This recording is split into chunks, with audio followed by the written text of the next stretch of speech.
What's happening, good people? Hope all is well. Thanks for stopping by. Thanks for tuning in. Want to talk about building effective communication skills. Our families are broken due to the barriers of the lack of communication, but it all stems back to how we were brought up. If you don't believe me, sit around your family and strike up a conversation. Some families, we come together, we can only talk about the drama of life. And with some families, we can talk about the things that we want to do and accomplish.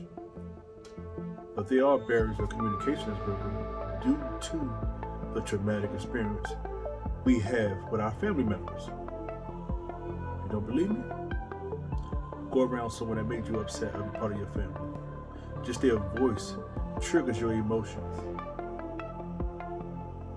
But in order to communicate how you feel, you have to be able to sit down and let go of those emotions, which may not be easy all the time because the trauma and the emotional are all triggered in one. And being able to separate is due to how you want to overcome not just life, but the mindset of still holding on to unforgiveness. To be able to sit down and effectively communicate, we have to come together. Everyone's voice has to be heard. That's the key in effective communication. But you also have to have these three skills. You have to have empathy. Empathy is important because it teaches us how not to always just consider ourselves, but to have sympathy for the other person of our family. Having empathy is key because you have the emotions to understand that what you may have caused still triggers them and bother them. Number 3, acknowledgement. We have to be able to acknowledge what we have done. And acknowledging how they feel is key because if they're able to sit down and talk to you and then they don't feel heard, they're not going to be able to express and effectively communicate their brokenness and their unhealed trauma. And number 3 is to be able to forgive. In order to have effective communication, I have to tell you how I hurt, and I have to explain to you that this is why I'm still holding on to my brokenness. This is why I still push you away, because I'm unhealed.